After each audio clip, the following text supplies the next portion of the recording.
Welcome to the Gear Slum. We want to stop shop for all things guitar culture nonsense. I'm Aaron. I'm Phil. And I'm Cole. We slum it hard, so you don't have to.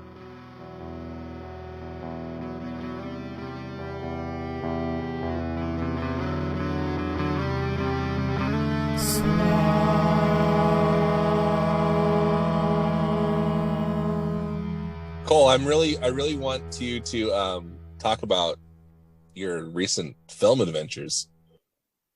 Okay.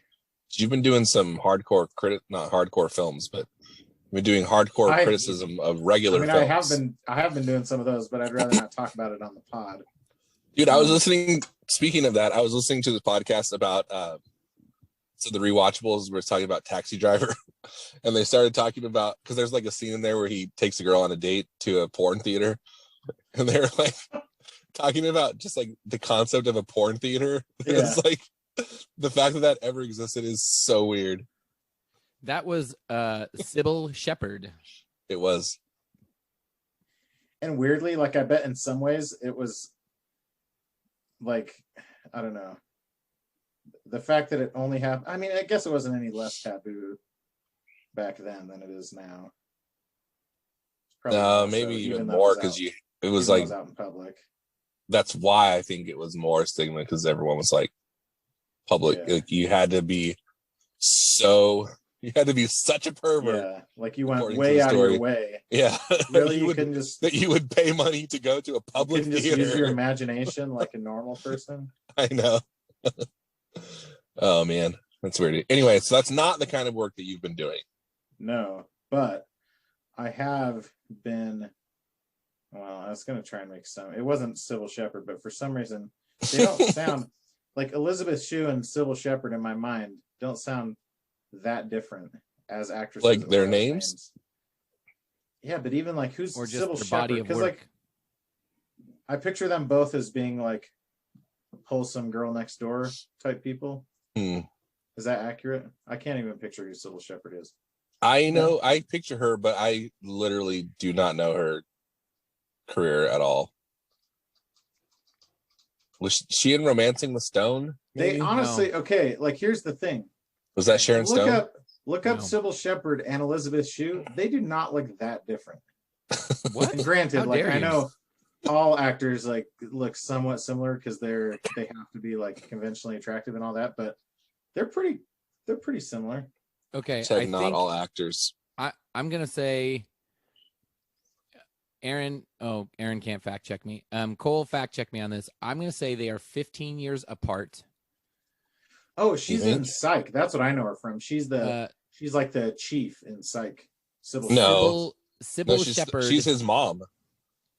Oh, you're right. Okay, yes, you're right. She's Oh yeah, because it's Spencer. the mom. Yeah.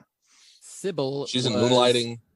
Moonlight. Yes, that's what she's most famous for. The Last Picture Show Well, is probably she's what most she's famous also for famous for. Sybil, according to this, for her sitcom called Sybil. Oh yeah, that's her. Ah. That's what she's most famous for. Dude, Moonlighting is a legit freaking dope show. Back when, Oh, that was the TV show with Bruce Willis, right? yes, and back I when never saw it. Yeah, that rings a bell to me. Like looking at the cover of it. Back when it was back when Netflix, well, I know you can still do discs because my sister still does discs, but like Mhm. back when you paid for discs and streaming at the Only. same time before they started to try to screw us and like charge us twice I as had much for Netflix both. before streaming was a thing. Yeah, me too. Remember when Yes, Netflix? same. I think we talked about this, but it was real slim pickings when they first started streaming. Yes, Yeah, exactly. And I remember I ordered the Netflix, the disc that goes in your Wii, so you could stream to the Wii. Before it was like a downloadable app. You just like Oh, wow. actually put a physical disc into your Wii to launch the Netflix. Dude, how thing small was that disc? to fit in my Wii. Yeah, to go on your Wii. Anyway, so it's the only thing I remember like Oh no, I'm thinking of GameCube. Sorry. So Moonlighting is the only thing I remember like distinctly being like stoked to get the disc for, because you couldn't find it anywhere, and then it was like that was and still it's not on any streaming services. And I think it's one of those like 80s movie music rights kind of things. Probably, yeah. That's why it hasn't shown up on any streaming service, but it is freaking great. And they were just talking about it. I don't know why. They were just talking about it on How'd This Get Made, and they were talking about how great the show was and how it's such a bummer that it's not streaming anywhere, because it's still like you can kind of see like up. You could see how television, like there was like this seismic change as a result of that show that like and it was really, really influential, like long term. If anybody still like has Who's the Boss and stuff like that. No. What was like that show? Roseanne? I think what was Roseanne that show like? Was it a sitcom? Kind of. It was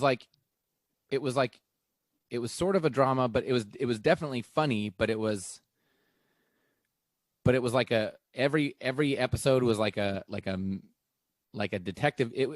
They were a detective agency, so they were like so it's like Psych. Dude. I mean, and the fact that it was a detective agency solving one case per episode or something like that. Yeah. And it was funny. Yeah.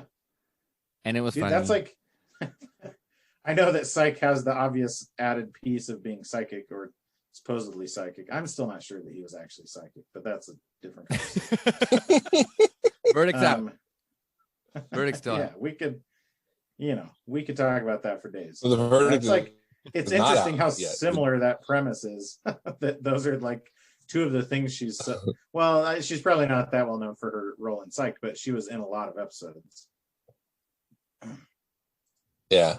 I've been watching that show a little bit, and it's good. It is good. It's the type of show that, like, if you try to, I don't know, it's not, you're talking Psych, right? Yeah. It's not like the smartest show on the planet. Hey, is this an episode of We're Talking Psych? It's not like this, it's pretty dim sometimes, but it's really entertaining for sure. Like if you don't take it too seriously, because it doesn't take itself too seriously, Yeah, like none of the, like, you don't just go to someone and say, I solved the crime, and then they get arrested. Yeah, exactly. On the spot. Like, no, I figured it out. Here you go. Of course, that's a lot of, like, Brooklyn Nine-Nine kind of suffers from the same thing of, like, yeah, the crook, like, ends up monologuing and basically, like, totally selling himself out or whatever. And it's like, in the real world, nobody actually talks to cops unless there's an attorney there, Right. Unless they're not smart. By the way, public service announcement for everyone out there: don't talk to cops unless your lawyer's present. Should be obvious, but it's not. And you should trust Cole because his brother's a lawyer, and because you have the right to an attorney. I've watched hundreds of hours of interrogation videos because I find them fascinating. Okay, but let's talk about way more important viewing habits. Yes, Aaron, I understand that you watched. All right, so Willow I've been recently. watching. Well, I started watching Willow, and then I was like, I'm not going to watch this anymore. I said, I'm not going to watch this anymore. Watching Willow? I did. Why? I mean, you make it. That makes it sound like I had a Willow watching habit, and then I quit watching Willow. Like I don't do it anymore. Nobody. Here's the thing. Nobody quits watching Willow halfway through. Nobody should. That movie is ridiculous. It's pretty wild. There's little dudes called brownies. Yikes. And it's super weird. Do they happen to have dark skin? They have white people's skin. Okay, all the people in the movie are white people. It's weird, but it's not necessarily like troubling. Yeah, they're just like tiny people. They're like little sprites. There's one or two knowing African knowings. How do you? Are you talking about the Willows people? They're not Willows people. They're knowings. He is a Willow, and they are his people. No, he is Willow. Willow, and they are his people. We are Willow. We are not. Yeah. So we I started watching it, and then I was like, I'm not going to watch this anymore. I'm going to go to bed instead. And so I did that. But I enjoyed it in the way that you like. I literally just kept saying to myself, "This movie's freaking weird," like the whole time. I never knew that it was a George Lucas movie. I know so much about that movie. It's like, wait, what? But knowing that, it's like, And then like, watching it, it's super obvious. And it reminds you of how weird George Lucas actually is. Yeah. Okay, so Like, here's my total understanding. Weirdo. Here's my understanding. My understanding of, and we've talked about this on the podcast. So for the super fans, for the Cobb Goblins out Super there, Salad fans, hey, shout out to Will Cobb. He just had his wife just had their baby girl. Oh yeah, congrats. Shout I think out. it's Flora or Fauna or Merriweather. No, it's Flora. Just kidding. Flora Cobb. It's genus or species or something. No, Flora, Fauna, Merriweather, the three fairies from Sleeping Beauty. Nerd. Nerd. Anyway, so okay. George Lucas. I believe he went to the J.R.R.R.R.R. Tolkien. Did I say too many R's? Yeah. I believe he went to the Tolkien estate and said, "Hey, I want to do a Lord of the Rings," and they're like, "No." Or it was like, "Okay, for this much money," and he was like, "Pass." And then he's like, "Cool, I'm gonna do something that's kind of like Lord of the Rings, but completely not. I'm gonna basically rip myself off plus Lord of the Rings." It feels like an Ewok movie. It literally the brownies are like Ewoks, but also the other people speak are English, like Ewoks. Though. Yeah, but the way they act. Okay, check it out. There's two comic relief characters like the freaking droids in Star Wars. Can I just point out the fact that you have that distinction on the tip of your tongue? Like, no, they speak English. That's a clear difference between them and Ewoks.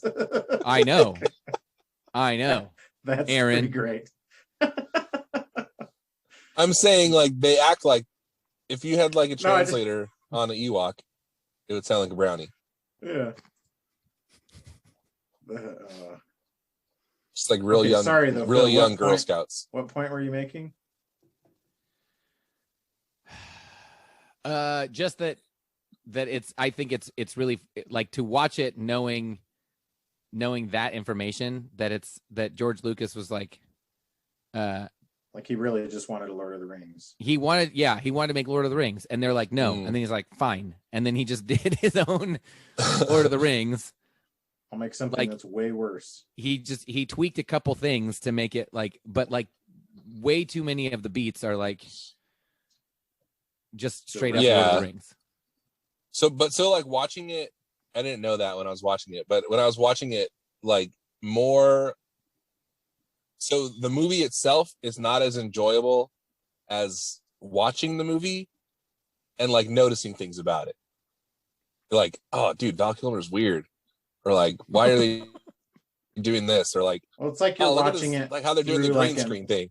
It's like like a Mystery Science Theater type lens. Yeah, it's like I'm watching it for like a film class or something. Yeah, you're critiquing it instead of just enjoying it, but just in a completely fun way. And like that part of it was fun. If I was just watching it like to see if I enjoyed the movie, I don't think I would have had as much fun.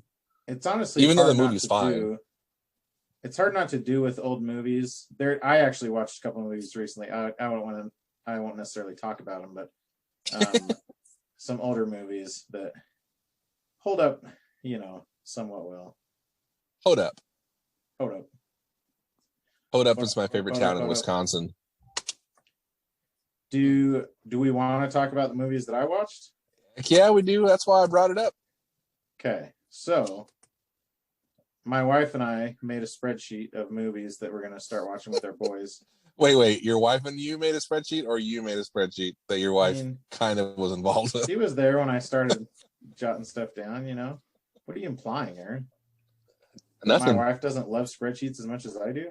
Yes, I was implying that. Oh, okay. Then that's accurate. I shared it with her, though, on Google Sheets, And we started, I Googled, best 80s movies to watch with kids. Mm-hmm. And even some of those are like, you wouldn't want to watch those with, I mean, kids is like there's a broad range, I guess. But yeah, don't watch kids with your kids. one of the ones we landed on. There's some fun ones in there that I remember. Like, oh crap, now I'm forgetting. What's the babysitter one? Babysitter. Oh, don't tell mom the babysitter's dead.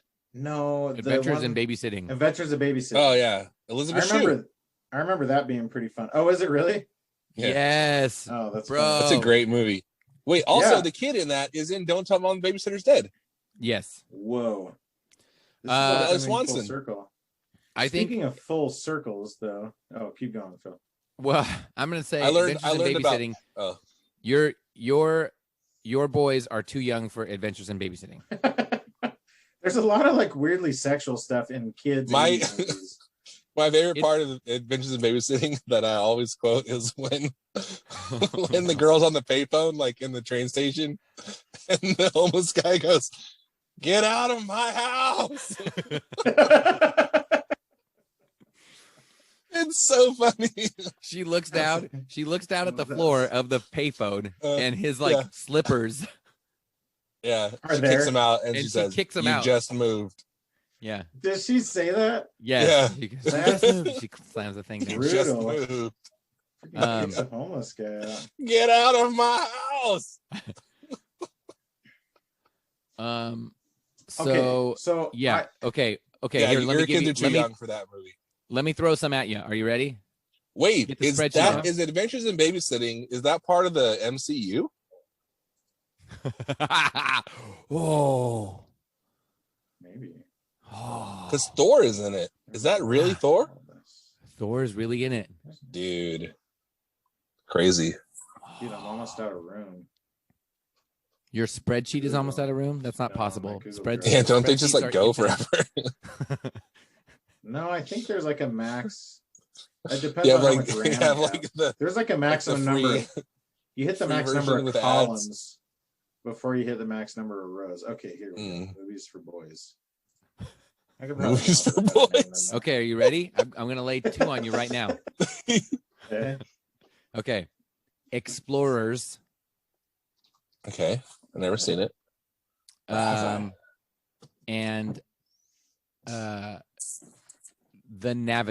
Flight of the Navigator. Yeah, Flight of the Navigator is great. That's near the. That's the next one on the list. If we were to go in order, we're not necessarily going in order, but it is the third one on the list. Is that the kid from E.T.? No, he looks like. Man, it looks like him though. It looks like him. Sarah Jessica Parker's in it. In Flight of the Navigator. Yes. Are you guys down with this, JP? Yeah, you know me. In Explorers, Explorers has Kiefer. No, not Kiefer Sutherland. It has a very young River Phoenix. Oh yeah. And Phoenix TX. He had to change his name to Phoenix TX. Oh no, wait, that was the band. Yeah. Oh geez, why am I blanking on his name? Oh, like so mad. Ice-T? Snoop Dogg? No. Ice Cube. Well, you said OGs. I'm trying to think of OGs. Nate Dogg? Nate Dogg. What's Tone Loc? Just kidding. Of course. Love Tone Loc. Ethan Hawke. Oh, Ethan Hawke. Oh yeah, dude. Ethan Hawke was in some really good movies when he was like teenager-y. When he was very young, yes. So I remember for a class, my brother had to like act out a scene. Mm-hmm. It was part of like a book report or something like that. But I remember like overhearing parts of it, or not a book report, but like a movie, whatever. Yeah. And like an oral presentation. He kept talking about Ethan Hawke, and so for the longest time, I thought Ethan Hawke was a character in a movie, not that it was an actor. Like I thought that was like, or like some historical figure that was being reenacted in this. And it was like something about him he was like in a car accident or like in a rafting accident or something like that. There is a movie of him. Was he in a film version of Hatchet? That's probably what it was, honestly. And that book was the bomb. I don't think the film version of Hatchet, the star is anybody of consequence. Yeah, it was like a. Well, there was one in 2006, but it seems like I feel like he was in a very similar movie though. Yeah. Training Day. He was in Training Day. Or like River Wild or something like that. I know he was. He was in the River. I mean, I don't know if he was in the River Wild. But this was anyway. Like what in are the these 90s movies? That this was what are these movies that you did watch? Okay, it might have been something from White Fang. Oh, he was in White Fang. Yeah. Yeah, I'm looking through his deal here. He's also in Dead Poets Society. Remember that? Dude. Oh, that's such a good movie. Dude, that's still one of the best SNL sketches of all time. It's really good. Sing my song for all to hear. Bobby Moynihan. He's like such a good straight man. Even he's Bobby like Moynihan such a is goofy, one of my favorite SNL people. He's so good, dude. And in that freaking what do they call it? SoCal, Inside SoCal. Yeah, so yeah. As the dad. It's a kicker, dude. It's just a kickback, just a kicker, bro. dude. Just a kickback. Just a kicker, dude. Okay, so the movies My that dad has we always decided been to like watch, the number one gangster in my life. I feel like I just haven't I just been feel like I haven't been like that sick of a son back towards him. He says, I went back and watched it. He says, back towards him. I feel like I haven't been that sick of a son back towards him. That's perfect. I feel like that line probably went through like 20 versions before they got it right because it's so perfect. So good. And he like asked, he was like 100% on board. And he's been on it multiple times. Yeah. So, when he came back to host, he was like, we're 100% doing another Inside SoCal. Like, no questions asked. He did the one where he reports live from the hospital where that girl's getting breast reduction surgery. Leslie Strong. He's like interviewing her. He's like, why would you do that? Why? You know how much we love those fatties. That's sad. That's terrible. I know. Not approve. Dude, do you remember? When he did the digital short where he's like dating Andy Samberg's dad? Yes. Holy crap, dude. So good. Oh man. Anyways, okay, so I watched Karate Kid and Karate Kid 2. Oh, did you finish consecutive nights? Yep. Dude, now you have to watch Karate Kid 3 and the next Karate Kid. Is the next Karate Kid the one with? Well, no, that's not, because the Will Smith one is just called Karate Kid or whatever. No, the next Karate Kid is Hilary Swank. Oh, the Hilary Swank version. I didn't get that joke for years. That Office joke. Again, I thought Hilary Swank was a character in something, because it kind of sounds like that. Yeah. Okay, so I've never seen Karate Kid before or Karate Kid 2. Karate Kid either. Yeah, I haven't seen Karate Kid 2. So please tell us that you, and even if you didn't, pretend that you have a spreadsheet that you took notes during the movie. And I didn't, but I could probably go back because I was kind of giving you guys a play-by-play as I was watching it. Yes, it was glorious. Was as enjoyable for you. For me. It was. In fact, there were parts when I would take pictures of the screen and my son. Oh gosh, gosh, what are you doing? Dude, I love how shocked you were that Johnny's not a good guy. Okay, so here's the only things I've consumed Karate Kid wise, other than just seeing different scenes. Yeah. Was that viral video that I think sort of birthed Cobra Kai. I think you're right. I think you're right. Largely, there's that viral video about how Daniel's actually the bad guy, and the way they edit it, and now I'm honestly wondering, was that a joke that everyone knew was a joke, or do people actually believe that? Because that is patently false. No, it was a joke. Oh, no, see, it's a joke. The fact that I didn't know that until right now, I thought. Because the way they make it look, it's yeah, he is, and you could totally see. I'm sure there are plenty of '80s movies where the protagonist is actually a real jerk and a bully and a chauvinist and all that stuff. Yeah. You know? So I meant to ask that the other night. Wait a second, was I that far off that I didn't get the joke? Because Johnny is actually a sociopath. Well, the he's dojo, a crazy person. The dojo, the sensei guy is really he's encouraging violence, and perpetuate he's actually inflicting violence upon children. Yes, he's an actual children bad into person. violent soldiers for him. Yeah, for his own gains. And Daniel is like pretty. And what gains are those? By the to way? win the tournament, to win the All Valley tournament. Yeah, exactly. I think he just gets off on making kids into violent people. Yes, got one. Another one bites the dust. So the premise of the movie, I'm still not clear because we've talked about this before, and I couldn't really participate in that conversation all that much. We talked about like his mom's career path is so strange. Oh yeah. She comes to work as a rocket scientist or something. That's not in the movie though. From New Jersey to like LA area to what's it called? Yeah, to the valley, to Reseda. Reseda, yeah. And of course that's where the poor people live. The rich people live up in whatever it's called. In Encino. Is that what it is? Encino, yeah. Yeah. Which is like, no, that's where Encino Man lives. I was going to say, that's where all the frozen cavemen are. That's where the frozen cavemen live. So that dude was so poor, he was digging his own pool. I wonder if we can watch Encino Man. Probably not. I would wait till they're like 13.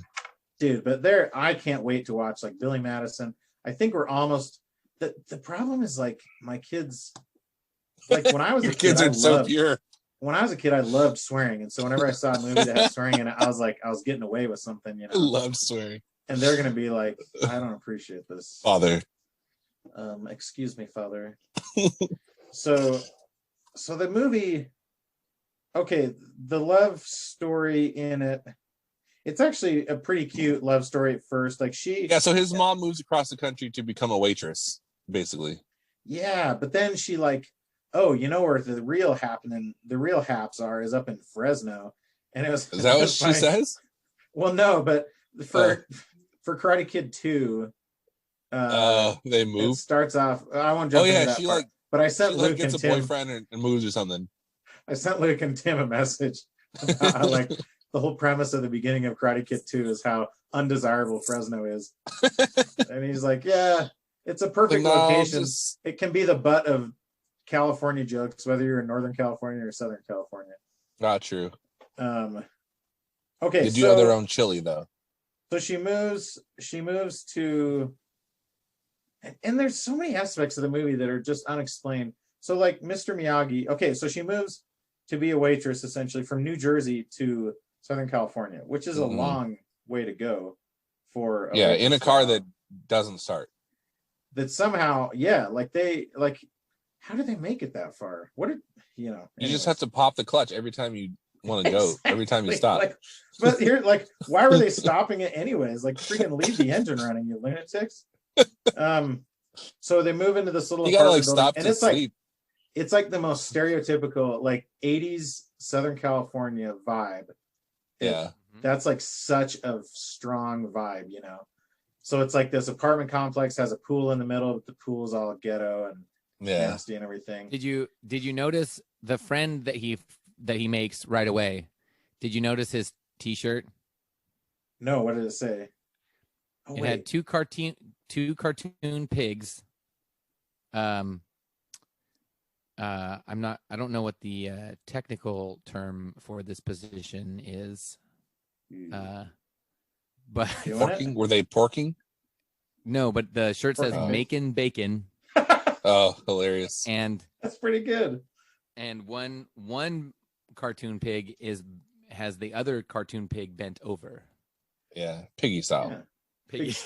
Piggy style. Dude, when I was in high school, this kid got sent to the principal office because he was wearing a shirt that had two skeletons in a sexual position, and it said "Love never dies." That's way better. I thought it was going to be some joke about bones. Yeah, bones. Dude, that's way better. It was one of those like. Remember in the 90s, there was like a gangster style of T-shirt kind of thing where it had like the script writing on it and little sparkly things. It was like that style. Dude, it was Luciano Gonzalez. I remember him. What position Luciano. Was it? It was like girl on top, seated. You can tell because she still had long hair. Standard. Wait, the skeleton had hair? Ew. The skeleton had like long chola hair. That's what happened. It was a beautiful thing. That's what happens when bodies decompose. Your hair It was the decompose, 90s. so. It was the Your hair 90s. doesn't decompose as quickly, at least. It was the late 90s, and it's probably 1997 or 98. This like 15-year-old kid. That is a beautiful message. I love It is a good message. The teacher, Mr. Thornburg, did not enjoy it. Well, he may have enjoyed it, but he did not abide it. Okay, so one like constant that you see in all old kids movies or like teen movies is the lack of adult supervision at all times. Yeah, which seems and it's realistic to me. It's realistic, but also I think it makes those movies more appealing to kids. And I think we've talked about this before. Yeah. But it's kind of like a fantasy, like the Home Alone movies. I think that's why. Yeah. Those are like so appealing, or like Goonies or Stand By Me or any of those. Okay, so he moves into this apartment building, Babysitter's Club, and they find there's like a handyman that traveling lives there. pants. Yeah, he's like the building manager guy. Yeah, he's like the fix-it guy. Well, and see, that's the part that isn't clear, because he doesn't own the building, but he does own like a freaking sweet house somewhere else. But it seems like he lives at that building too. It's like maybe that's yeah, because he might end up spending the night there sometimes or whatever. Like then he has this freaking sweet pad with like a bunch of classic cars and stuff. So it's like, why is this guy working as a handyman? But he's Mr. Miyagi. Yeah, dude. He dude. goes his own way. So that's where Miyagi-Do is now. At his old house. What's Miyagi-Do? From Cobra Kai. Oh. Okay, so just to give a little more background, I've watched the entire first season of Cobra Kai, which probably contributes to the fact that I thought that viral video was real. Yeah, they play it up. Because Cobra Kai, for those who haven't seen it, it's 10 or 15 years into the future, and Daniel is still kind of living in the past. There's no way it's 35. They'd be 50 years old. They are. It's like real time. That movie. The movie's from 1985. Yeah, dude, that's wild. They're 50 years old in that? Yeah, they're like early 50s. Why are their kids so young? Don't they have young kids? Who did Daniel marry? Some girl. She's not in the film franchise. Cole. This movie takes place in the Southern Valley of California, not in Utah. Oh, by the way, Utah. Yeah, if it was in Utah and they have teenage sons. My kids are negative age right now. I wasn't saying teenage. I thought they had like young kids. Like he has his son is like 12 or 13, I think. Okay. Daniel's son. That's not that weird. Daniel's son? No, Daniel's son. son. Daniel's son. Okay, so Mr. Miyagi. His name is San. Here's one. Called him San. Here's one thing that bothered me a little bit, and maybe it was different back then, but he like makes a big deal about how Okinawa is not the same as Japan, and Okinawa is just an island in Japan, which is weird. I know, but it's like maybe back then it was different. No, is it like Wales and England kind of thing, or it's been colonized or something like that? I don't know. No, I'm sure it's the same as. Or is it like Hong Kong? Hey, listen, man, NorCal. Don't say NorCal when you really mean like San Francisco. I mean, like the Bay. It's like different than NorCal. All right. No, but I think it was a thing because I think there was some kind of political thing, maybe because like he seems as if he fought with the Allies in World War II. Well, that would make sense because Okinawa, there's like a huge Air Force base there. Like that's a part of the plot of the second movie, but it's also a reality. Like that's like all that is in Okinawa. Or did the base come like afterwards, like as part of like the Korean conflict and that kind of stuff after World War II? I know it's been there for a long time. No, dude. Okay, if we're really gonna get into this, the scene in the first movie where Miyagi is drunk and is looking at pictures of his wife, and then through his accent and drunkenness is explaining what happened to his wife. That is so freaking sad. Yeah, it's rough, dude. Because it's like a real. He's fighting for the Americans while his wife is basically in an internment camp in the United States, and then dies, right? And dies in childbirth with his child. Oh, that's right.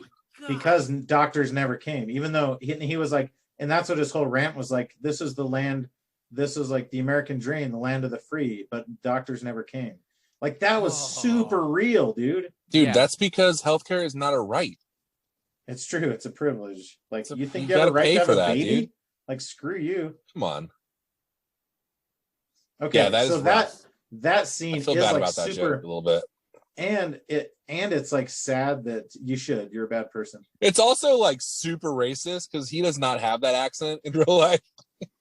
I know. It's like, but at least he's actually an Asian person. But it's like better so stereotypical like accent. It's like, it's better than like freaking Short Circuit where they just have a white dude play the Indian guy, you know. Oh yeah. Now that is freaking racist. Gosh. Yes, that is racist. I guess it's not Andy Rooney in Breakfast at Tiffany's level. Exactly. Right. But it is very like the whole like first 30 minutes of Karate Kid 2 is playing that stereotypical music over the background, you know. It's just That's awful. True. Okay, so the movie itself, it's really weird because the whole premise of it is like there's a lot of the fighting is very organized, and it's like, okay, well, I was going to actually assault you and potentially put you in a hospital or something, but my sensei said to leave you alone, so I'm not going to do that. So we can now just coexist. We're going to like pass each other in the hallway and stuff, but actually what I want to do is put you in the hospital, like actually maybe give you brain damage, permanent brain damage.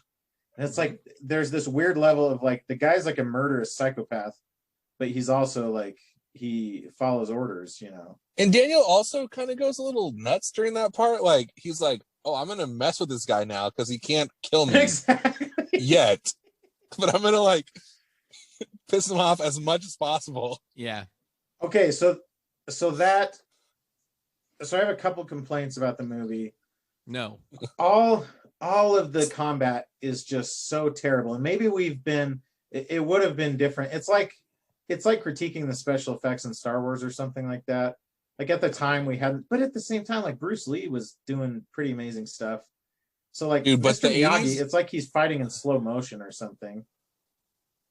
I think my favorite genre of movie from the 80s is movies about a sport that's not actually a popular or cool sport. And like Karate Kid is one of those. Yeah, it's true because they have to make it seem like they have a freaking arena. They make it like everyone cares about this, karate. Like local all freaking valley. Karate, all valley. Yeah. Like how many people is that? Like thousands of people. And they're like, Johnny, oh yeah, Johnny, he's won 2 years in a row. It's like, how do you know these people? What do you get a life, dude? Like, don't you have a hobby? That's my favorite part of Cobra Kai too, is like they joke about that. Like, oh dude, you won the All Valley in like 1985 or whatever. Yeah. You're a hero. Gosh. You're like a local legend. But is it like self-aware? Yeah. It's like, this is Southern California. There are 100, like volleyball is 100 times more popular than karate, you know? Yeah, dude, water polo. Yeah, like it's ridiculous.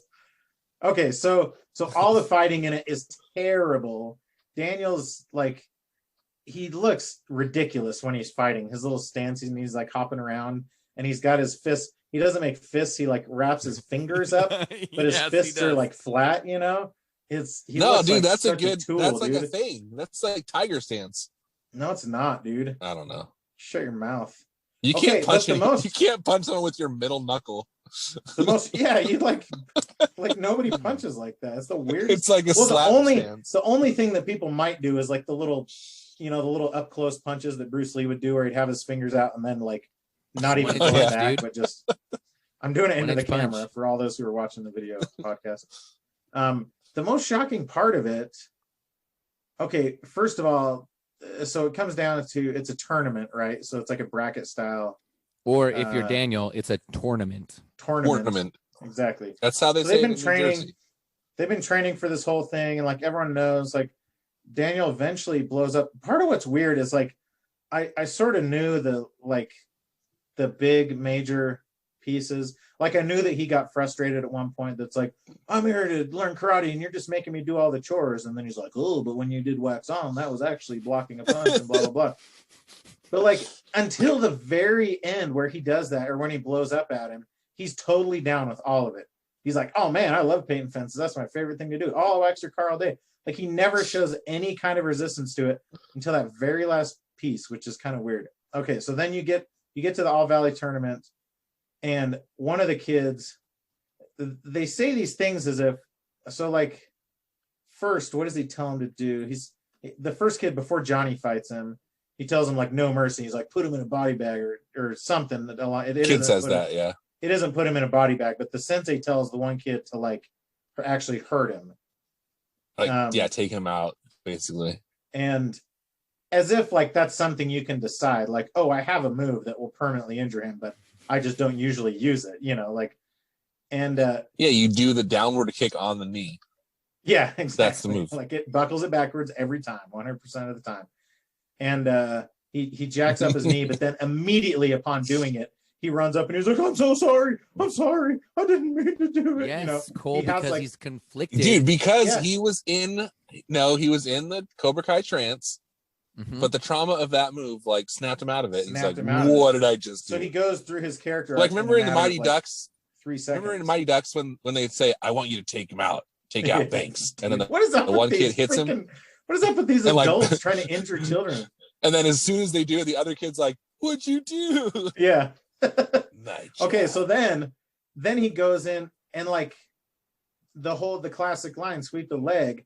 Like that's not a particularly aggressive move. Like he's telling him to kick. But it's because that leg's already damaged.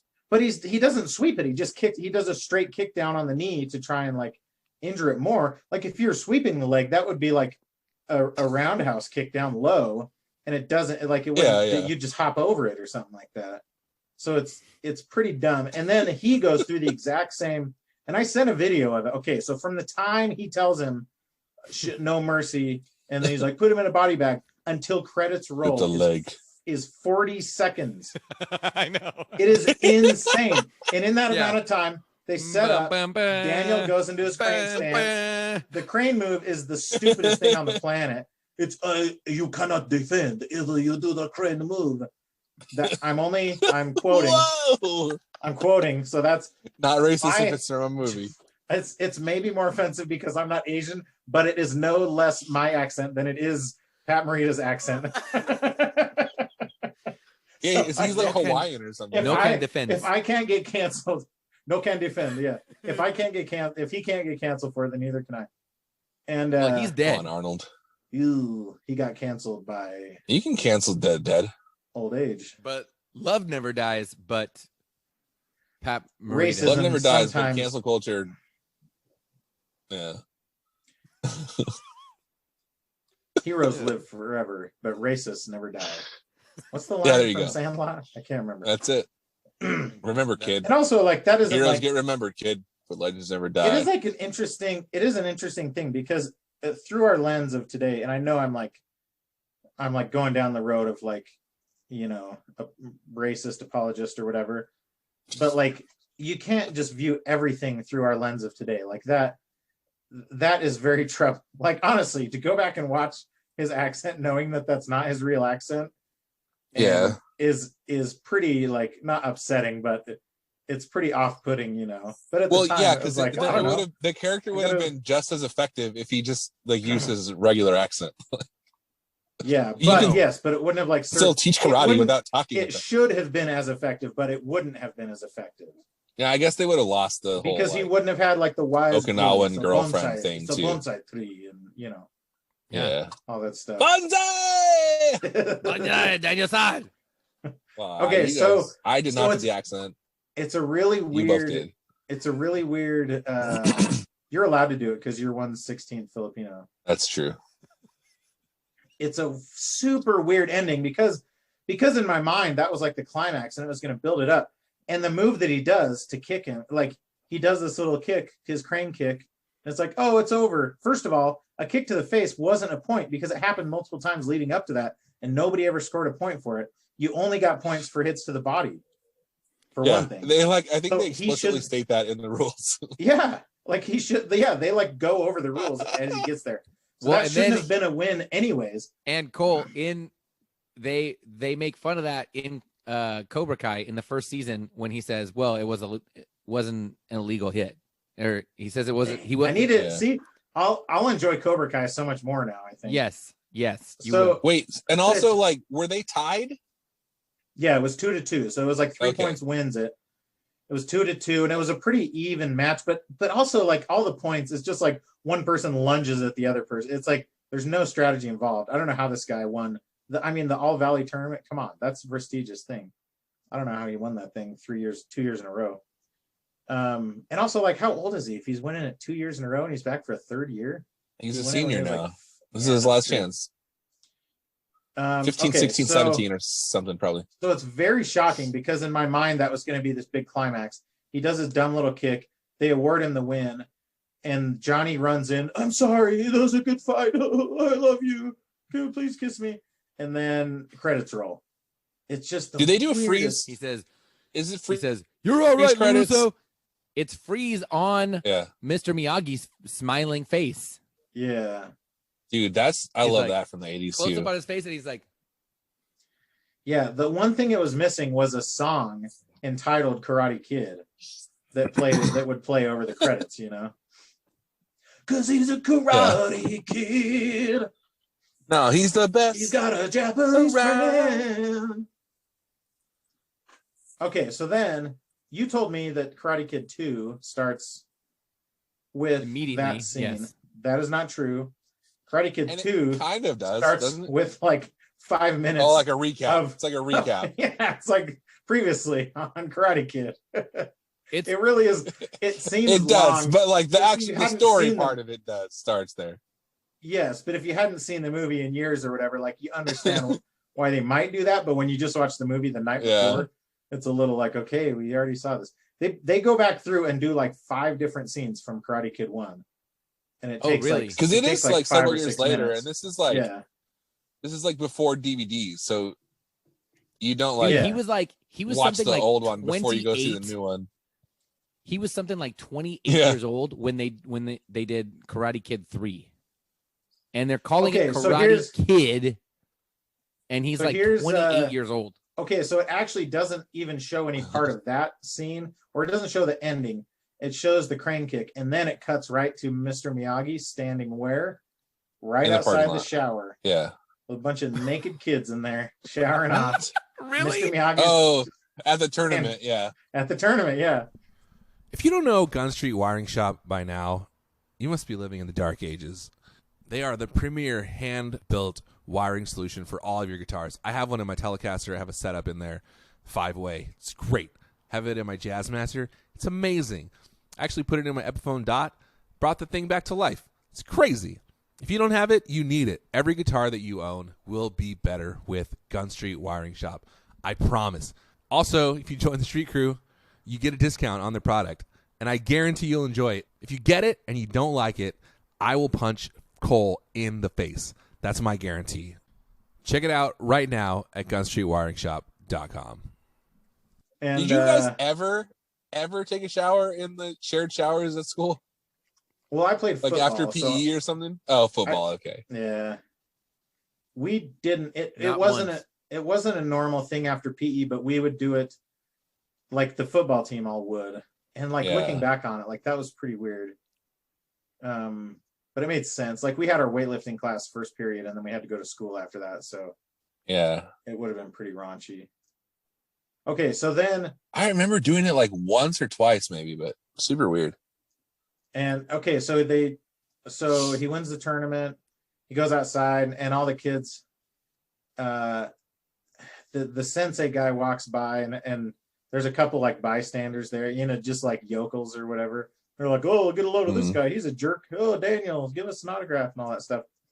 And then the guy goes up and threatens Mr. He signs autographs.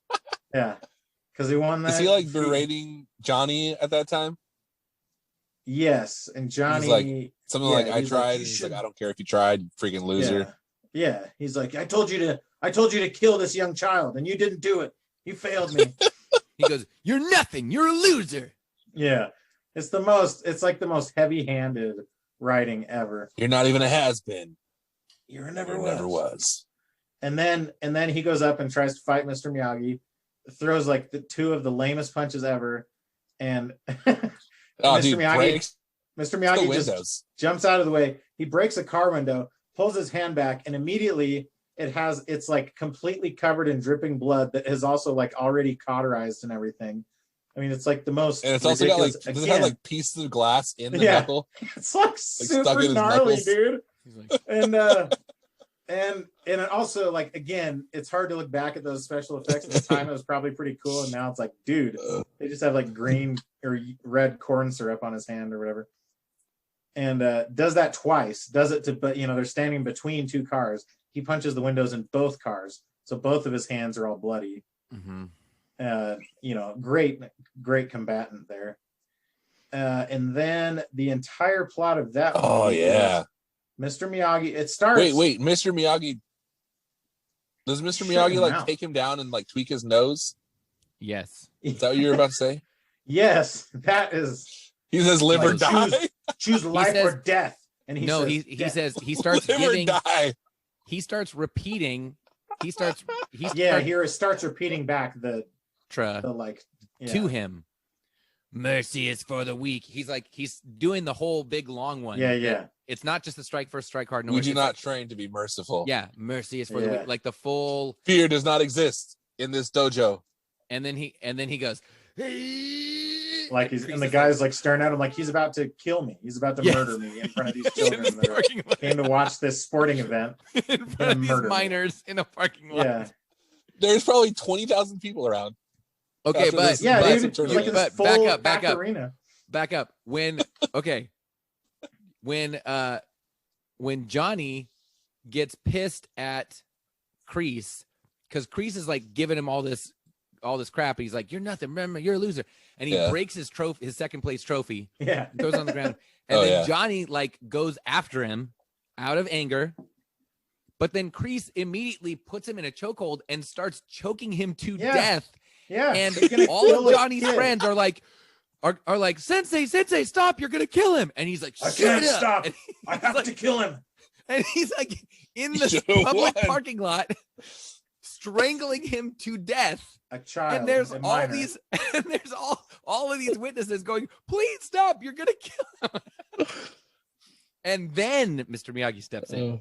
Yeah, then Mr. Miyagi steps in. Dude, I gotta say though, I don't think anyone in film history has ever looked cooler than John Kreese after that tournament with his jacket and like the collar popped up. He does. Dude. He looks freaking badass. For real.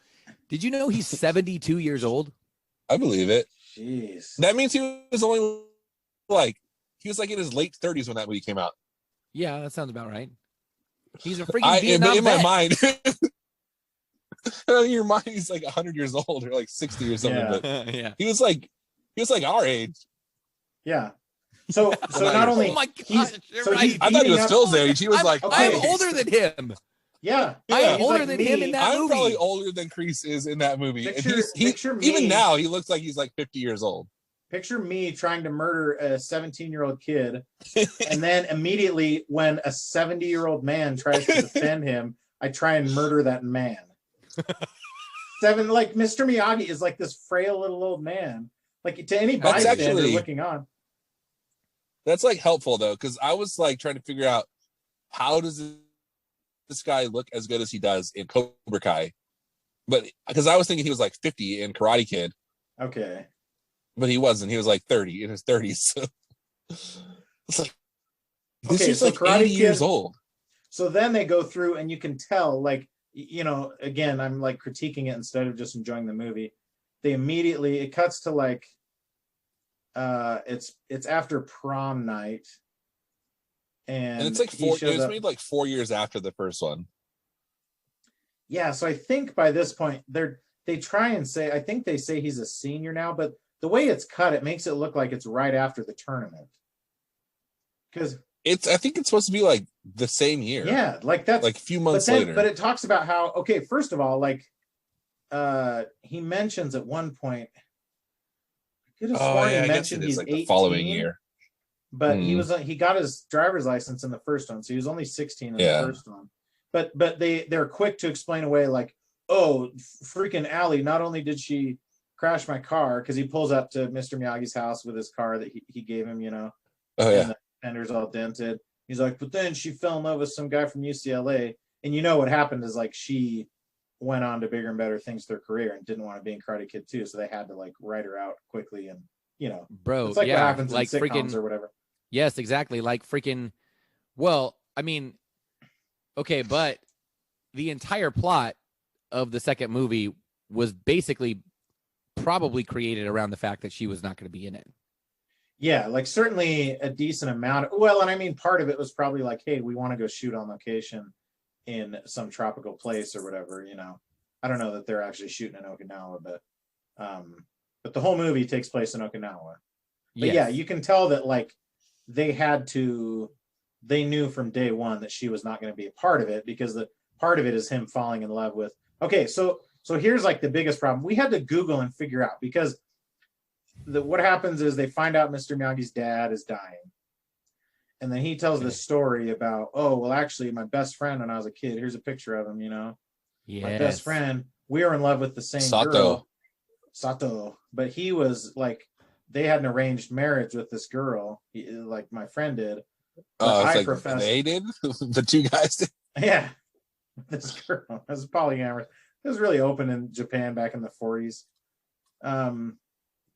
And it's an arranged polyamorous marriage. Yeah. But I was trying to figure out, because they made it seem like, okay, so he left, like Mr. Miyagi had to like flee the country, and he had never gone back out of shame. But he didn't even like get the girl. He just like said, I love the girl that you're arranged to marry, and then runs away for 50 years. Like left the girl there. Yes. Goes to Hawaii to work in some farm, and that's where he met his wife, who then died in childbirth or whatever. Right. Presumably not too long after that. So like he did not have great luck with love. No. But it's like, it's a super lame premise that like and then he goes back to Okinawa, and this guy says multiple times, I'm going to murder you. Like, I'm going to let you mourn the death of your father, but then I'm going to kill you, and you're no longer going to be alive. Yes. And the only reason is because heavy into like the honor culture thing. Yeah, but when we were 18 years old, it wasn't like he slept with her or he ran away with her. It was just like he said he liked her. Like she didn't even. It was the dumbest thing. And then he says at one point, he's talking to the girl later, and he's like, "I should have taken you with me." It's like, yeah, Mr. Miyagi, you should have. You freaking idiot. Like, what was the freaking point of professing your love for if you weren't going to do anything about it? Cole, are you sure that there isn't like a PG movie, wink wink, all I did was say I loved her, wink wink, and then I left? Well, you can invent that, but that's not, there's plenty of stuff, there's plenty of love story. Is there room for that? It's been a while since I've seen the second movie. And like, but he didn't even like, it's a very lame, like, I get what you're saying, that like, oh, if we want to read between the lines, that's fine. But I'm saying the story that exists that they tell is a super lame love story. Because then he never married, Sato never married, neither did the girl. It was like just this one. That's what I'm saying. It was her honor tarnished. I mean, maybe, but again, you're reading between the lines. That is nowhere in the story. Why didn't she marry him? Yeah. Yeah, Cole. Because it's lame. Because you're lame. The expert at this point. You okay, I'll explain to you. I'll explain what happened, because I just figured it out. Because he was so mad about it. I mean, yeah, you're probably right. Here's what happened. Miyagi said, "I love you," and then left. Yeah, and she was like, "Oh, I love him too. I love him more than Sato, so I'm not going to marry Sato because maybe he'll come back." Yeah, or just like, well, he's the one I really. It's like it's like a Princess Bride scenario, Like Wesley has my heart, even though I think he ran away from me or whatever. So then he's like, dude, you could have just left and let me marry her. Yeah, it's like a super lame. It honestly, that's kind of like that viral video. Like, he's the bad guy in that scenario. Doesn't Sato have kids? Well, he has nephews and stuff. He never says he has kids. Okay, it's his main character is his nephew. He's the uncle. That's right. So it's implied that he never had kids, and it's her fault. And it's Miyagi's fault. It's Miyagi's fault. Yeah. Yeah. But it's like, that's not. I don't know. So that part of it is super lame, and the fact that he's like, he finally comes to this realization. I should have taken you with me. It took me 50 years to realize that. Like, yeah, you should have known that like 5 minutes after professing your love for her, you freaking idiot. Dude, even in The He's super Godfather, wise. when Michael goes to Italy and like marries that girl, as soon as she blows up, he goes back to America and marries the white girl. A white girl. Blows Okay, up. why not? Okay, but yeah, that's a Like good he question. could have Why done not? that. He could have. Your when wife his- died. Go Yes. back to Okinawa and marry your true love. Yeah, but Yeah. there was a guy waiting there to murder him. Oh, but he would obviously. have gotten murdered. That's right. He's like, okay, but now you that can my tell me- dad is on his deathbed, and I have an apprentice who is who can help defend Yeah. my life. who is trained, who is In martial arts. trained in the black He arts. beat up a of Miyagi-Do 17-year-old karate. child in a tournament. He scored more points. Not even. Yeah, dude. beating- I just realized that too. Like he gives Daniel a ticket. He's like, "You're coming with me." No. He doesn't That know that actually he's is different. Miyagi's Watch my bodyguard. back. No, he didn't. Daniel had to talk him into letting him come. Daniel like ran up when he was getting on the plane. He's like, "No, this is not safer for you." And He's like, "No, my mom's just Again, she's going to that's- Fresno, and like I'm gonna go with you." yeah, he's like, "No, it's fine. My mom is fine with my 16-year-old self traveling over to Okinawa, Japan with this 80-year-old man or With whatever." my old With man the friend. handyman. Yeah, with our former apartment's handyman. So talk about reading between the lines all you want, Phil, but the love story itself, as it's told, is super, super lame. So he goes back. He basically, it's like a weird, like Sato actually owns the village, because that's like the plot point towards the end, is that like when Sato has his like, character moment where he actually comes to his senses, he like gives the deed to the village back. But before that, he's like going to bulldoze all these poor people's homes down and stuff. It's like, we get it. The guy's evil. You don't need to. He said he wants to kill this old man, he hasn't seen for 50 years. So, and then of course, Daniel falls in love with this chick that's there and asks Who just her to come happens back to again. be. We have kind of- every reason to believe this is the summer between his sophomore and junior year of high school. That's what I am led to believe by the timeline of the events. Because I would say junior have- or senior, but no, but he gets his driver's license. either way. In the first movie, he talked, and it's on his birthday. So there's no way you could say like, oh, maybe he just got it later. Because like nobody gets their driver's license on their 17th birthday. They get it on their 16th birthday, which would have happened his sophomore year. And then he has prom. He takes his new car to prom with Allie, and then he goes away for the summer. So every indication is that he is 16 years old, and this is the summer between his sophomore and junior year of high school. Here's how I read it. He had his 16. He turned 16. He got the car. A whole year goes by. No, He's still with Allie. they say in the. She goes to college. They say No, I think his knees. I think he's still Okay, but- limping when he goes to Miyagi's house with the wrecked up car. in the first movie they give up like a concrete I don't like that. timeline. When Miyagi goes to Cobra Kai Yeah, Dojo because it's and December. says, December "You is the leave him tournament. alone. You let him train, and tell them not to touch him until the tournament." And he says, "Okay, deal." And there's like a concrete time Yeah, of It's November to January. He has When's 2 the months. tournament? The tournament's Okay, in January. 2 freaking months. Yeah, which is also kind of wild. Like, So Especially from when- January to May, between January and May, Allie just completely turns into a terrible girlfriend. Well, not if you guess. watch the show. If you watch season 3, then there's more information divulged about that. She crashed the car. What? And fell in love with the dude from UCLA. yeah, and UCLA of all people, like, come on, or of all places. Plus, Okay, how okay, did she okay, fall in love okay, with the here's dude from the thing. UCLA if she's Daniel in LaRusso- Reseda? Okay, this says Daniel LaRusso was born on December 1966, so he was 17 when he moved to LA with his mother. Daniel actually turned What? 18 just No. before a milestone Miyagi celebrated by giving him a yellow Ford. So they're saying he turned 18 and got his driver's license on his 18th birthday? That doesn't make any sense. That Wait, does did not he make get any his sense. driver's license?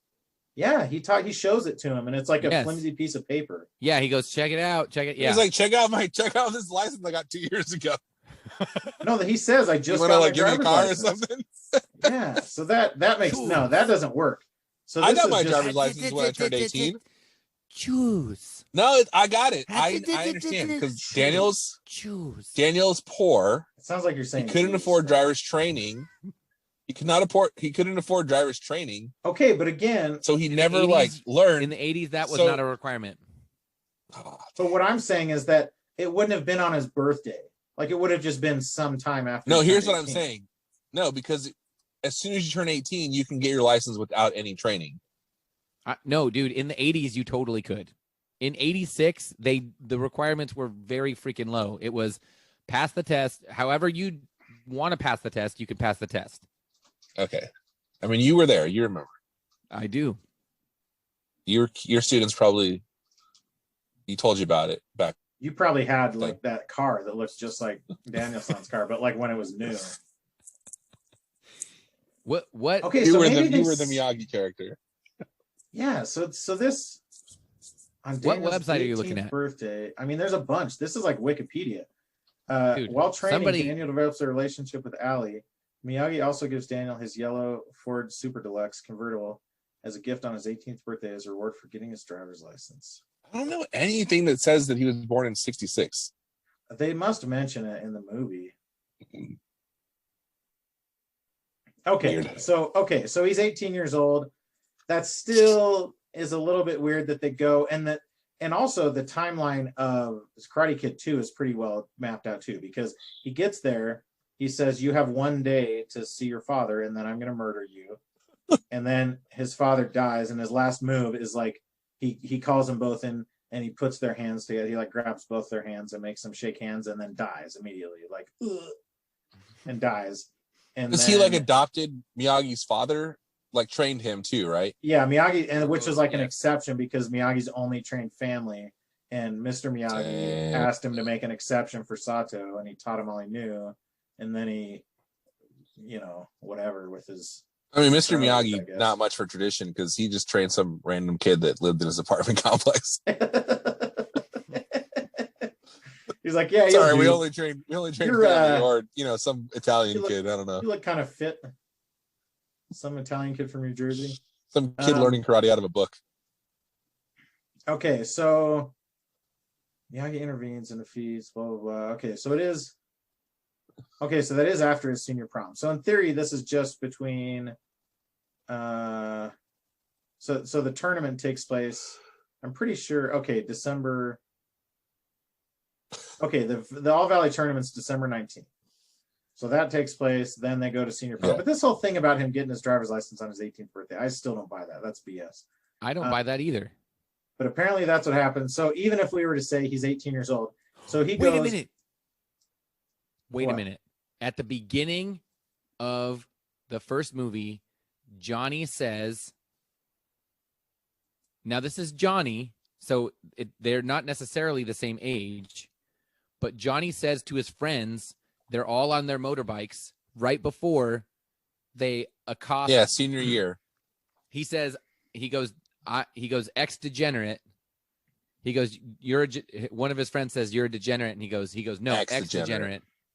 And he says, I've got 1 more year to, I think he says something like to make it work. And he's talking specifically about Allie. Like, I'm going to so that beach party is the summer between Johnny's junior and senior year. Yeah. Yeah. So I think Johnny, like, that makes sense. And the fact that he's won the tournament 2 years in a row points to the fact that, like, it would make sense for the tournament to be for like high school age kids, I so think he would have won it as a sophomore and a junior, and then Johnny's it's way cooler that it makes it way cooler if Johnny is a senior and both Allie and Daniel are sophomores. I mean, it's a little bit, I guess senior to sophomore isn't like creepy. That was just no, that's part thing. That's why I think it's great is that it's like, yeah, that like the nerdy new sophomore kid stole away the girl. Stealing the girlfriend. Yes. I mean, not that she's a possession to be stolen. Like, you broke my radio. Okay. So wait, how far is Encino from the beach? Pretty far. I don't know. Like they're just like having a party and like all driving out there alone. Like that seems weird. Yeah, not like driving alone, but bro. it seems odd that No, I'm saying Is it's this odd your that they're first like Southern California? they're having a movie that party you've at the watched? beach. No, listen. So Allie and her friends are having a party at the beach. Yes. Daniel and his friends randomly show up at the beach too, right next to them. Yeah, how And did then they get Johnny there? and his friends also show up at the beach at the exact same spot as them. Okay, no. This is because the It was like popular an kids. organized. There's it no was like an party going organized on. Party. The There's like popular 4 kids- girls around a fire. No, because when he first listen. gets there, the kid his new friend who has the Making Making bacon. Bacon shirt says there's a big party happening. Yes, So you should everyone's come. gonna be there. But there's not. It's But the party's there like 7 is. people. No. Well, It's they like came different early. groups and stuff. That's how like high school parties work, you know. Yeah, They just Trust took me, the I went to the a high lot of parties school, in like high school. they like rented out the beach. they didn't private rent it beach. out, It's like, bro. hey, But we're all say, going to our spot, you know. Yes, But as I'm saying, there's no other It's an people on the hour beach. away. Aaron, I'm trying to focus on how creepy this love story is. Okay, I don't I'm care sorry. about the geography of it. Okay, This is so a geography podcast. So Daniel goes. They're in the country for one day. Mr. Miyagi's dad dies, and this guy says, "Okay, now you can have 3 days to mourn, and then I'm going to murder you." In that time, they have like a memorial service for his dad, where they send these lanterns out onto the water, and Sato and Mr. Miyagi are like standing next to each other, like mourning the loss of this man, and like meanwhile, that's like an open death threat between the two. That's still pending, a pending death threat. And in that time, Daniel finds this Japanese girl. And in the 3 days between that and when they resolve the conflict, I don't want any Karate Kid 2 spoilers on this podcast because that's not how we do things. But, you know, the conflict gets resolved. Dude, you left out the best scene, though. The best scene is when he breaks the ice in the bar. It is very good. Oh, that is, yes. Okay, but what I'm saying is that in that time, he's in this country for 4 days, 18-year-old kid. His mom just moves to Fresno. He went to Okinawa with this creepy dude. He asked this Japanese girl to come back with him to like Fresno. He does? Presumably. Yeah. He asked her to come back with him. It's so weird. And it's played as like this really romantic thing. Listen. He's going to like save her from, it's like a total savior, white savior thing. I live in Fresno. And she's like, Clearly I live in Okinawa, and even I know Fresno is ghetto. Maybe, are they trying to say that Okinawa is like the Fresno of Japan? That seems rude. I don't know. It's kind of messed up. It's rude towards Okinawa. The Fresno of Japan. Yeah. Okinawa. The Fresno of Japan. Fresno of Japan. Well, then that means it's just a lateral move then. It's a lateral move, yeah. It's a longitudinal move. There's so much like actual just assault in this movie. So Daniel goes into town to like whatever, to wine and dine this girl, and they come up to this bar where they're breaking blocks of ice. They're like thin sheets of ice, which is like, you know, famously brittle and easy to break. Like, why is it hard to break these like half-inch thick pieces of ice? Okay, Cole. Let's see you do it. And there's a gap between them, which makes it like if they stack them flat against each other, maybe it would be hard to do. But like ice breaks easily. I'd like to see you try. Yes, I would like to see you try also. I actually am like, that is one thing that I'm very good at is board breaking. I can break because what you need behind it is a lot of weight, a lot of mass, momentum. So, as Mac would say, I no doubt could break more boards than Daniel. Just cultivating mass because I weigh 3 times as much. Yeah, but not sideways. Not with the sideways swat. That's a good. What do you think it's like actual gravity that's making this happen? It's not gravity. It's momentum. You said it's weight. Yeah, you can't put your whole momentum. mass. Momentum, mass times He's got velocity. those fast switch muscles though, dude. He's got the fast switch muscles. I don't care. He could have twice as much velocity. I have like 5 times as much mass. I don't know, dude. But you got to get the mass to move. But I'm telling you, yeah, it's easy to get that much mass to move. Like, trust me, that's one actual thing. I can't like kick very high, but I can break a lot of boards. Okay, but do you breathe? Cool. Do the breathe thing too? Do you break? Obviously, you have to. When you break, I rub my hands together too and heal people. When you break boards, it's always a forward, like it's always a forward thing, right? You're never doing this No, it's a down. It's a down thing usually. But I'm saying, like, Okay, how fast can you twist? Dude, I can twist. Because Come on, baby. Let's do that's the all twist. hips. The sideways breaking ice is all hips. Okay, Yes. I'm gonna do it right now on the Do it. Please I'm gonna do it. the drum, the drum thing. That's the other thing is like they make a big deal out of this dumb little drum thing. And it makes you wonder, like one of the writers of the movie went to Japan on vacation and was like, hey, look at this drum thing. I bet this has like some deep meaning. And they're like, no, that's some stupid souvenir for Americans. Yeah, dude. Again, no spoilers, but at a later point in the film, when the whole family, Yeah, and then the bad guy is like, first of all, where did they get all these drums? They all of a sudden they all have carry them all the magically time. Have these little drums, Or those little drums that have the little balls that you twist them back and forth in your hand and they swing around in the balls. or is it this? Is it at the festivals or whatever festival/fights to the death? They just pass them out like like foam fingers at foam sporting fingers. events. Yeah, Like everybody gets one, right? Everybody gets those. Like it's weird. And this movie ends with 2 fights that are presumably going to be to the death. Well, multiple. And then so Daniel, like Mr. Miyagi bets a bunch of money on Daniel that he can break these ice blocks. And then puts more ice blocks. he does. Oh, and first of all, if you were going to break something horizontally, you wouldn't do it with an open fist like that. You'd do it with a closed fist. If you've ever seen anyone, that's called a hook.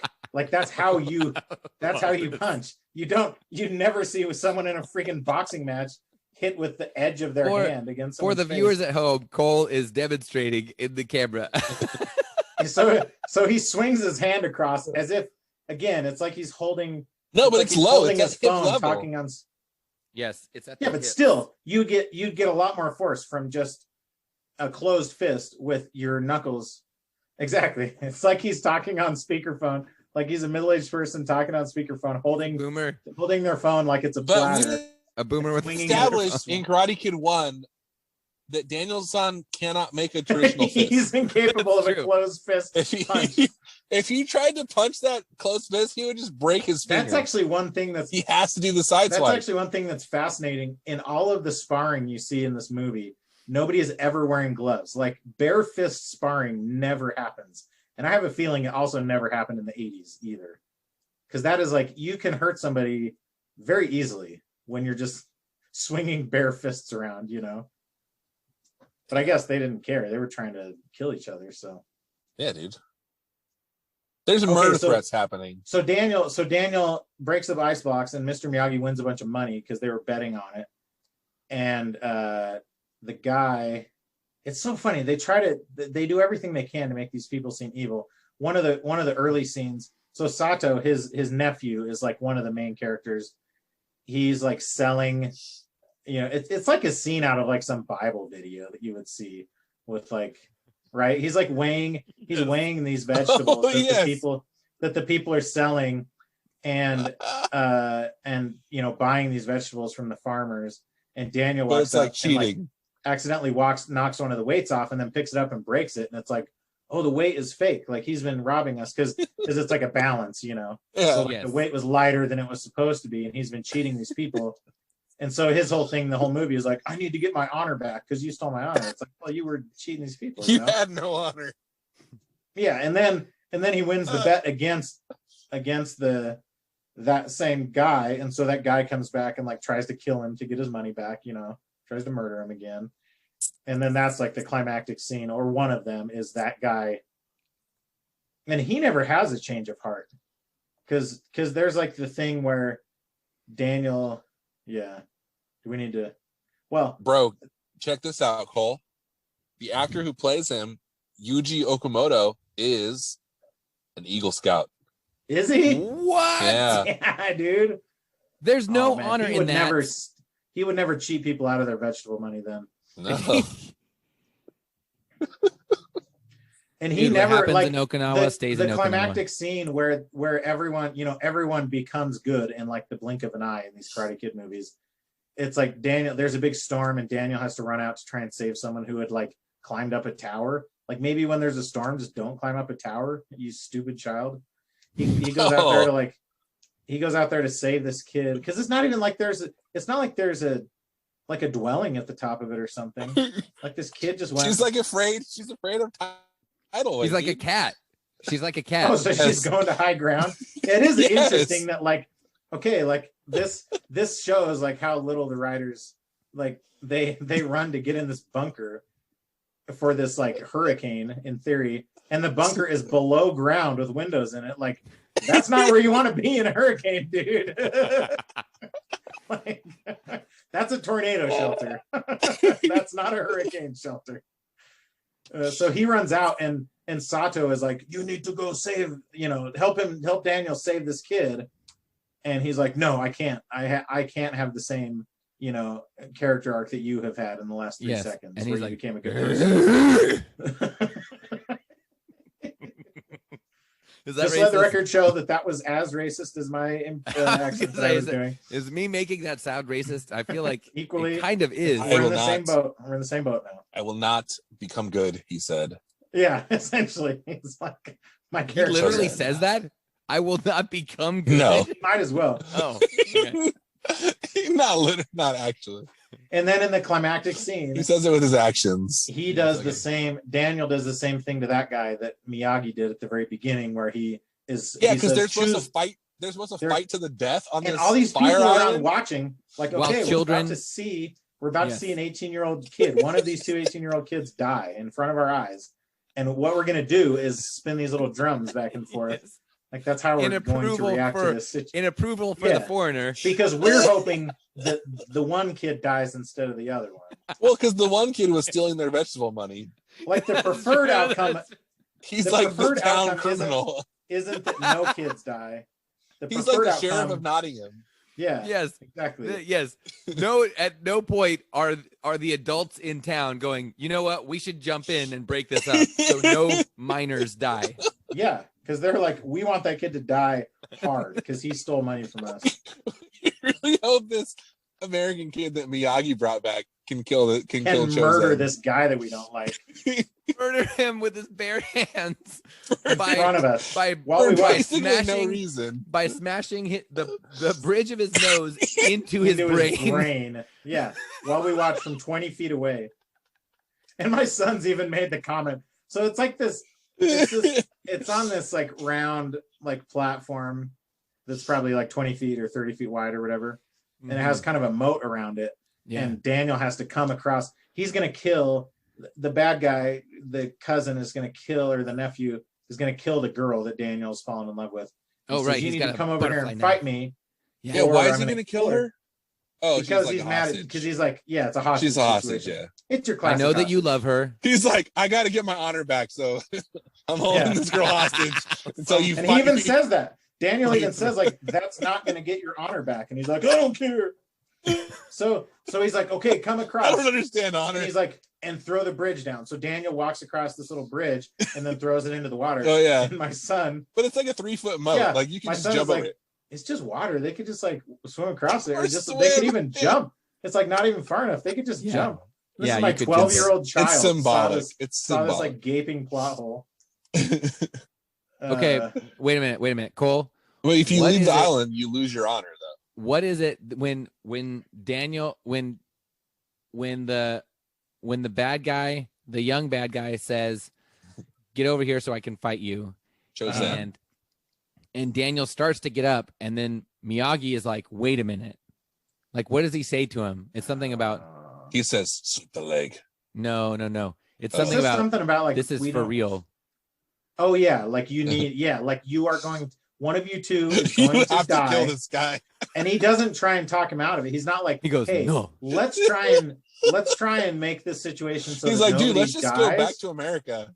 Yeah, he's like, maybe like Fresno doesn't sound that bad. You just met that girl 4 days ago. We can let her die. Yeah, like, wouldn't you rather her die and like you can go back to Fresno and find a nice, Central California girl? So wait, so he says, I want to hear you say the line in your Miyagi accent. I don't.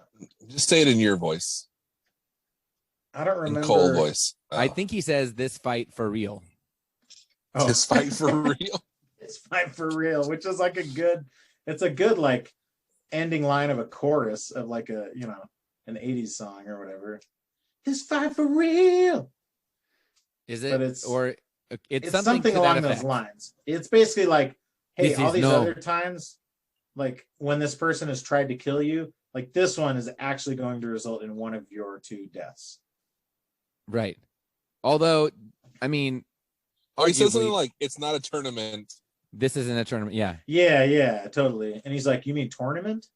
And Mr. Miyagi's like, man, I don't even speak English and I know how to pronounce it better than you. This is not a white boy tournament. And then he's like, speaking of which, why is your English so bad? You've been here since the 40s.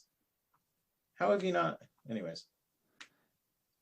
And then he says, but the thing is, Daniel has been fighting for real. He was literally pushed down a hill on his bike. He's had to defend his life multiple times. Yes, multiple times. So Johnny was actually going to kill him that first time that Mr. Miyagi jumped in. Yes. And all the kids were like, no, you don't actually want to murder someone. He's like, yes, I do. My sensei said so. I want to go to jail for the rest of my life. He was also on reefer. His judgment was clouded. Yeah, that's back when, marijuana, that makes people violent, right? It makes Your classic upper. I'm sure that Johnny and the boys were mixing their reefer with other things. Yeah, they were lacing it with heroin. Freaking PCP or something. Oh man. So those movies, those other guys, all those other his cronies. Yes. Oh my gosh. They are like, so it's like they're having an overacting contest the entire movie. Yes. It's so bad, dude. There's one of them that's just like every expression he makes is just so over the top. It's hilarious. Okay. And I'd like to think that he was like in on the joke. I believe he was like, hey, I have this minor part and I'm gonna act like a total lunatic the whole time. Yeah. One of them is Steve McQueen's son. That's so weird. Oh, one of the cronies. Part 1? Yes. Is it Dutch? There's a guy named Dutch. They're kind of recognizable, honestly. Bobby. I mean, it's the guy whose last name is McQueen, I guess, right?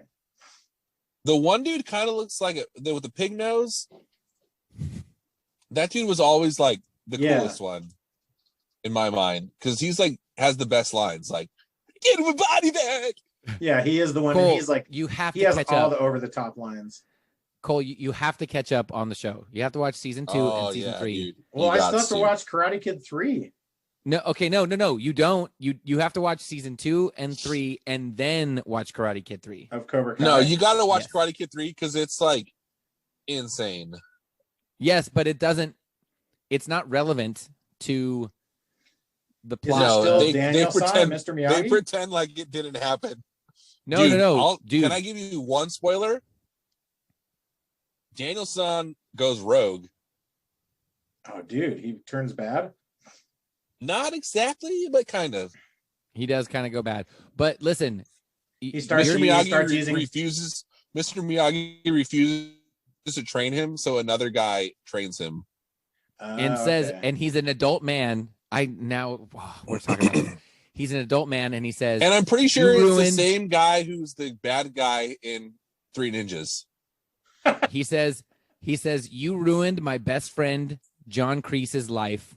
You ruined his life, and so I am going to. That's true. I'm going to find the sensei. Yes, he catfishes. The new sensei catfishes Daniel-san. He says, I'm going to find the human being that ruined my best friend's life, and I am going to destroy him. I forgot about that element. Yeah, it's amazing. He just like breaks his spirit. Now, Aaron, he's not. The show does not. He's not the same guy. I know. It's not ignoring. It's not ignoring the third movie. In fact, there are rumors that I am not going to talk about on the podcast. There are rumors about season 4. Are you saying they just haven't gotten to it yet? Season 3. Oh. I mean, sorry, the third movie, part 3. Yeah. And season 4. There are rumors about. All right, I'm into it. I'm very like the things that I've been reading. I was like, oh no, just like that. Okay, one of the best takeaways from this is, and we've talked about this concept before, that we as adults are not good at gauging how much kids will enjoy movies. Because my kids loved Karate Kid too. Yeah, it's a kids movie. They thought it was a great movie. Because Nice. Even though they were pointing out all the things we're talking about, like it. they beat you over the head with every plot point in the movie, you know. And it's like Karate Kid 1 too, honestly. Like they're very similar in that aspect. That like it's like, you know, my baby's first movie or something like that. Yeah, they're not like complex relationships. There's no subtlety, there's no nuance to anyone's characters or anything like that. Like they just, you know, beat you over the head with it. So they threaten to beat you over the head and then they just tweak your nose. Exactly. They punch you over the car window with it. Phil, stop being distracted. I'm sorry. All right, guys. That was a fun conversation. And that was a fun 1 hour discussion about Karate Kid Part 2. Karate Kid 3. 1 hour. I think we should all watch Karate Kid Part 3. Okay. Because I haven't seen it in ages. I know I'll there's a watch it new with girl. my kids. And there's something about the bonsai trees play a major role. Bonsai.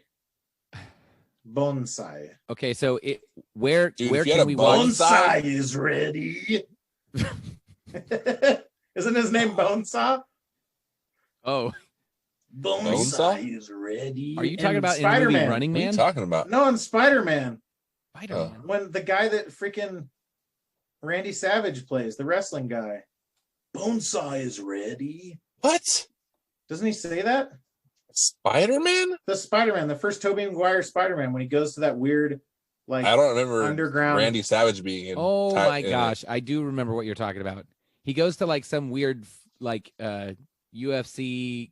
Oh yeah, when he wrestles. Yeah, if you search Bonesaw, like literally the first thing that comes up is Bonesaw is ready. Nice. And it is actually Randy Savage. Dude, I was actually right about this reference. And he said, I prefer the Ultimate Warrior. Okay, here. I got to share my screen now. Let me share my screen. Okay, but where can I'm trying to find out where I can watch Karate Kid Part 3. Oh, is it not on? I promise it won't have a hard R word in it. Okay. Here it comes.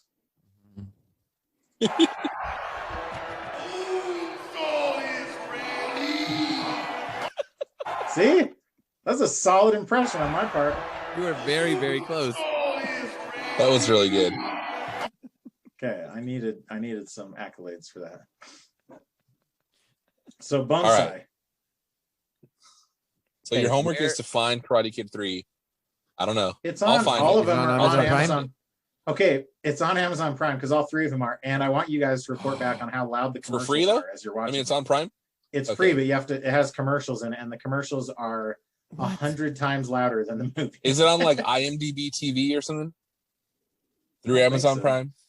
No, it's just on Amazon Prime. You can watch it we watched it on the Apple TV and the Amazon Prime app. But it has commercials? It has commercials every they started doing that to It's not bad. It's like you're watching a movie on TV, and there's like it's like a minute and a half every break, you know. But it is bad because they are very loud. All right, I'm gonna do it. I'm gonna watch it. Okay, we will too. Viewers, we'll report back next episode. Viewers, watch Karate Kid 3 as well. Hey, you guys, the David Bizan movie is streaming on Prime also. Was it good? Oh, I bought it on Apple TV like a year ago, and I never watched it. Oh, well, now you can watch it. I need to watch it. Strange Negotiations. It's David. We should also watch that. We should also watch that. All right, I'm down. Both of those, I think both of those are very relevant to. I love how I actually started watching it, and it got me like super depressed. So I actually finished my Slums thing. We had like actual news to talk about, but we'll talk about it later. It can wait. That's less important. It has to wait. All right, guys. Thanks for friendship. Thanks for friendship.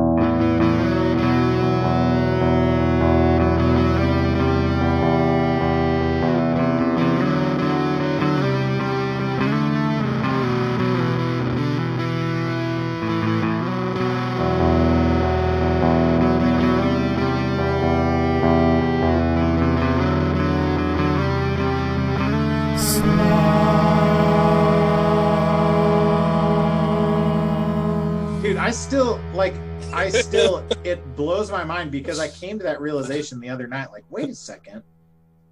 And the thing that made me realize it is because you said, go back and watch that movie, that viral video now. The one about how Daniel was actually the bad guy. Oh, yeah. Yes. And I was like, what does that mean? And then it kind of occurred to me, like, wait a second. That was a joke the whole time? Like, I thought the reason it was popular is because it was like, oh, yeah, he really was kind of the bad guy. It is a visual word twisting is what that video is. Yeah. Okay.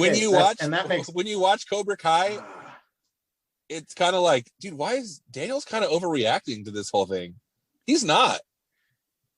Well, I don't know. He kind of should not come back.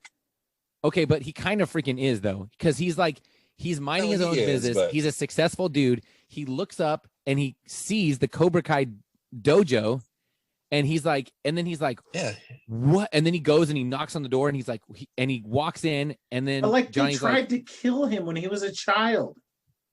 Yeah, he has to protect the children of Reseda and Encino, the rich kids too. He goes, hey, I heard you. Oh, because remember, okay, I just started watching season 1 again, and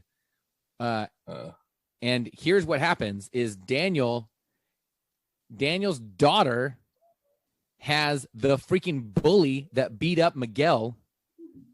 Daniel's daughter likes the bully and invites him over for dinner. Yeah, and he happens to be an Asian young man. And Daniel takes to him.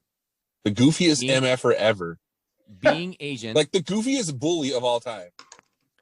Being Asian, he takes to him. And then he says, I made sushi for you. And he's like, oh, Daniel's not like Asian. Fish. Daniel's not Asian. But he has an affinity for Asian people. He has an Asian, affinity. Oh, so he's not being Asian.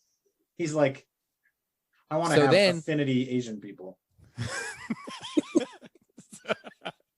So then the bully, who Daniel does not know as a bully, he knows as the charming young man his daughter is courting. He says, oh, so how'd you get that black eye? And he goes, it was I was just playing football Cobra with Kai. My friends or something. Oh, an old man beat me up. And then he goes, he says something about like no mercy. He kind of like accidentally tells him, well, I was in a fight, and he goes, hey man, I know, I was there too when I was a kid. He goes, high school kids can be brutal. And he goes, oh, he wasn't a kid, it was an adult. And then he's like, what? And so then he's like, well, if you're lucky, an even older adult will swoop in and save you. So and he puts it together. Since you're Asian, it'll just be a white guy. So he puts it together and then goes to the dojo and walks in the door and says, I heard you beat up some kids. And he goes, I didn't beat up any kids. I kicked some assholes' asses that deserved it. That's what he says. But they were minors. It was like, he totally just Miyagi'd those kids. Yeah, dude. 100% he did, but it was for a completely selfish reason. Like, he is watching them beat the kid up until they mess up his car. And then he's like, hey, not my car. And then they attack him. And then he's like, oh, okay. And then he just kicks the crap out of all of them. That's true. It has nothing to do with saving Miguel. It has everything to do with, hey, get away from my car. That's part of what makes it so great. It makes it so much better.